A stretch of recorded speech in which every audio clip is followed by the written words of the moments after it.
구독자 수가 많아질수록 후원금이 더 들어옵니다. 댓글로 아이디어 신청도 많이 해주세요. 광고도 가주세요. 부탁드립니다. 도와주세요.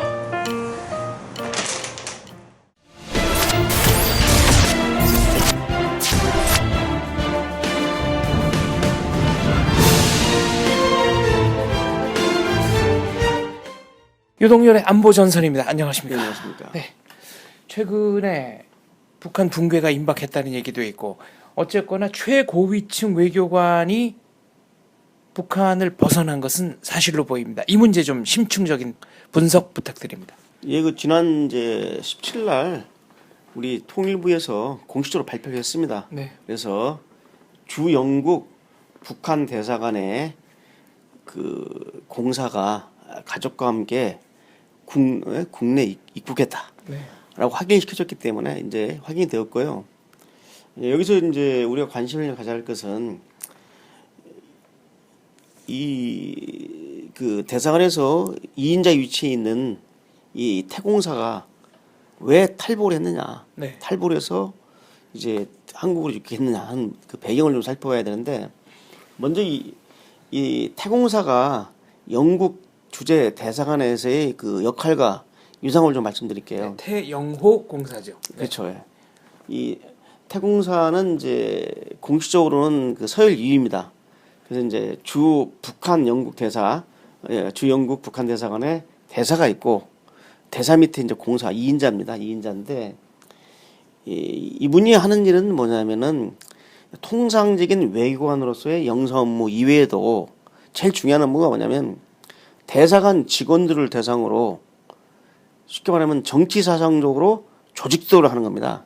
쉽게 말씀드리면 사상적으로 교육을 시키고 제대로 활동을 하고 있냐를 감시하고 감독하는 역할을 하고 있는 중요한 인물이에요. 이런 인물은 이제 북한 정권의 상당한 신임을 바탕으로 그런 보직을 받는 거죠. 그래서 이제 북한의 그 해외 주재 대사관에는 대사가 있고 공사도 있지만은 거기에는 국가안전 보위부에서 파견되는 감시요원이 와 있고 또 당에서 나온 또 외압의 일꾼도 있고 말이죠. 그래서 상당히 이제 상호 그 감시 체제를 가지고 있기 때문에 사실상 그 탈북 자체가 상당히 어려운 상황입니다. 근데 그럼에도 불구하고 그것도 단신 탈출이 아니라 그 가족과 함께 나왔다는 것은 뭘 의미하냐면은 영국 그 주재 대사관 내에서 이 태공사의 그 위치가 바로 그걸 감시 감독하는 사람이 탈출했어요. 네. 그렇기 때문에 비교적 용이했다는 거죠. 용이했다는 것이고, 그럼 두 번째 이 사람이 하는 일은 또 뭐냐면 그 대사관 관련해서 재정자금도 관리를 했다고 알려지고 있습니다. 그렇기 때문에 이제 비자금 관리서만 나오는데 비자금 관리는 영국 서는 게 아니라 그 스위스에 있는 북한 대사관에서 주로 비자금 관리를 많이 하고 있거든요. 물론 분산 배치되었지만. 그래서 이분의 유산으로 볼 때 실질적으로는 그 영국 대사 주재 북한 대사보다도 실질 서열은 더 높다. 더 위다. 네. 형식적으로는 이 두 번째 위치에 있지만 실질적으로는 더 강력한 권한을 행사했던 그러한 인물이다. 네. 이렇게 봐주시면 되겠네요. 언론 보도에 의하면은 이 태공사 이외에 김모라고 또 다른 북한 외교관이 이른바 유럽 내 김정은의 통치자금 4천억 원을 들고 지금 어디론가 사라졌다 이런 얘기가 있습니다. 저는 이제 그러한 보도에 대해서 저는 뭐 그 사실 여부를 확인할 수 있는 위치나 권한이 없기 때문에 네. 그것은 이제 제가 말씀드릴 수 없지만 다만 그 보도 내용을 보면 개인이 4천억 원이라는 이런 거금을 들고 현금을 인출해서 탈출했다는 것은 그건 이제 물리적으로는 상식적으로 불가능하고요. 어렵습니다. 네. 그래서 그 무역 거래할 때도 대부분 이제 은행 간에 그 계좌 이체를 통해서 무역 거래를 상식적으로 하고 긴급한 경우에 이제 현금으로 하는 경우가 있지만은 현금 거래할 때도 그 혼자 인출을 하는 게 아니라 보통 3명 정도가 네. 붙어서 그런 걸 하고 있어요. 그래서 3명 정도가 있기 때문에 혼자 단독으로 거금을 인출할 수 있는 상황도 아니고요. 그래서 이 북한 해외에서 외압을 하는 사람들의 행태로 볼 때는 이 4천억 원을 가지고 나왔다는 것은 뭐 상식적으로 이해가 안 되는 기 때문에 조금 언론들이 너무나 그 특종지 또는 이 상업주의 빠지지 말고 좀 차분하게 좀 지켜봐야 할 것 같습니다. 네. 정말 그런 일이 사실이라면 얼마나 좋겠습니까?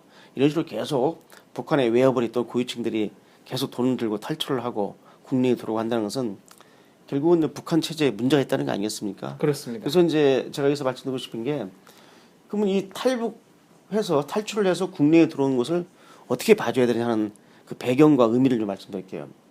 첫째 뭐냐면 이 해외에 나와 있는 북한 이 외교관들이 북한 김정은 체제에 대해서 희망이 없다고 느꼈다는 겁니다. 저 체제로 가서는 희망이 없다. 그렇기 때문에 본인 스스로 이제 이러한 그 체제에 대한 분명한 이제 무려 그 오랫동안 외교관 생활을 한 이런 사람이 그 체제에 대해서 이제 불만이 아닙니다. 체제에 대한 근본적인 회의감을 갖고 이제 이 체제로서는 희망이 없다. 미래가 없다는 거죠. 그래서 그 탈출을 해서 국내 입국한 것으로 보고 다만 이 문제는 어떤 문제냐면 결국은 북한 정권의 김정은이 공포 정치를 하지만 북한 정권의 고위층이라든지 해외에 나와 있는 외교관들을 관리하고 통제하는 시스템에 구멍이 생겼다라는 것은 분명합니다. 자, 여기서 분명한데 많은 이제 그 탈북자들 중에는 또 오해살 뭐 좀 그런 부분이 있지만 이렇게 생각하시면 돼요. 실제로 정기사상적으로 북한 체제에 염증을 느끼고 순수하게 탈북하신 분도 있는가 하면은 외화벌이 과정에서 그 뭐 공금을 횡령했다든지 또는 제대로 외화벌이 성과가 안 좋아서 사업을 잘 그렇죠. 못했다든지 돌아가서 문책을 당할 우려가 있을 때 또 극히 일부분에 그 범죄를 좀 안 좋은 범죄를 저지르고 탈출하신 분들이 계시거든요. 그렇지만은 지금 이 전반적으로 볼 때 이러한 이제 북한 김정은 체제가 들어서서 이 공포 정치가 강화됨에 따라서 결국은 이 체제에서는 희망도 없고 우리 자녀들의 미래도 보장할 수 없다. 이런 생각이 들기 때문에 과감히 탈출을 하는 것이고 이제 국내에 들어온 겁니다. 그래서 제가 이제 우려하는 것은 이러한 것을 갖다가 북한 체제의 탈북 노시다. 북한의 고위층이 탈북 노시를 하고 있다. 네. 북한 체제가 곧 붕괴할 거다. 그렇죠. 네. 과연 이렇게 이제 우리가 분석하는 게 맞는가 하는 건데 저는 거기에는 동의하지 않습니다. 분명한 것이 이러한 일련의 그 탈북 그 사태가 결국은 아까도 말씀드렸지만 북한 김정은 체제에 대한 회의와 그 다음에 그 체제에 대한 그 미래에 대한 불확실 때문에 나오는 거지만은 여기서 지금 볼 때 중요한 게 뭐냐면 붕괴로 가지 않는다는 이유가 뭐냐면은 저도 빨리 북한 김정은 체제가 붕괴돼서 남북이 통일되고 북한 주민들이 자유와 그 개인의 가치를 창발시킬 수 있는 이러한 체제로 오는 것을 저는 환영합니다. 그런데 현실적으로 지금 북한 전체 인구가 2,350만 정도 추산하는데 그 한국 전쟁 이후에 60년대 이후에 국내 북한을 탈출해서 국내 입국한 숫자가 아직 3만 명이 안 됩니다. 그 북한 전체 인구의 흑소수에 불과합니다. 자, 그런데 우리가 동서독의 경우를 한번 대비해 보세요. 동서독이 2차 대전 이후에 분단됐을 때 동독에서 서독으로 탈출한 인원이 그 분단되지 5년 만에 그건 15에서 20만 명에 달했습니다. 그 짧은 기간 내에. 네. 자, 그런데 그 동독이 빨리 붕괴됐습니까? 베를린 장벽이 무너져서 1990년 10월 5일 날 동서독이 통합할 때까지 동독 건재했습니다. 건재했는데 그동안 그 동서독이 분단돼 가지고 동서독이 통합될 때까지 그 기간 동안에 쉽게 말하면 동독이 서독으로 탈출한 숫자가 무려 480만 명입니다. 480만 명이 동독에서 서독으로 왔어요. 근데 그때는 베를린 장벽 붕괴 이후에는 이제 동독은 시간의 문제지 서독으로 흡수통이 그 이전이죠. 되는 거는 통합하기 전까지니까. 그러니까 베를린 장벽 붕괴 이전에 전체 인구의 네. 거의 25%가 동독 인구의 25%가 그 기간 동안에 바로 서독으로 탈출한 거죠. 자, 그래 이제 그 정도인데 불과 3만 명 정도가 지금 나왔거든요.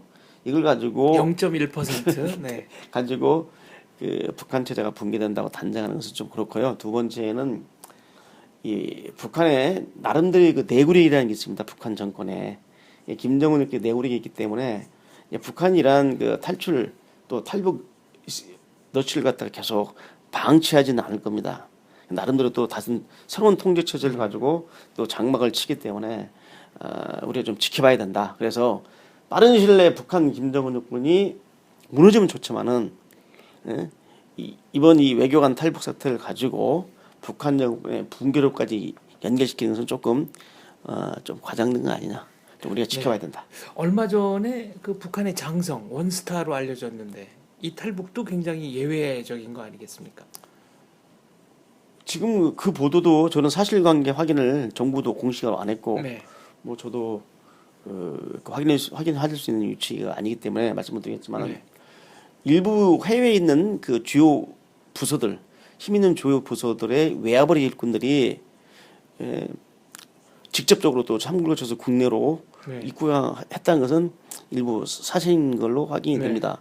그렇지만은 이제 정부 당국이 이러한 탈북 그 인사들이 몇 명에 대해서 낱낱이 공개하지 못하는 이유가 분명히 있을 겁니다. 있겠죠. 네. 그렇기 때문에 우리가 자꾸 누가 탈북했다 이렇게 이제 선정적으로 경쟁적으로 보도하는 것은 좀 팩트 확인이 좀 네. 더 필요한 부분이고 우리는 앞으로 이러한 그 탈북 사태와 대량 탈북의 그런 사태를 맞이했을 때 어떻게 우리가 대응해야 되느냐 또 어떻게 남북 간의 통합을 갈 것인가 하는 문제를 대비하는 것이 더 이 시점에서 중요하다. 그래서 남북 통합에 대비한 또 북한 급변 사태를 가정해서 남북 통합에 대비한 또 대량 탈북 난민을 어떻게 할 것이냐에 대한 연구를 더 진행하는 것이 통일 대비에 중요하지 않는가. 중요한 것이 아닌가 하는 생각을 가져봅니다.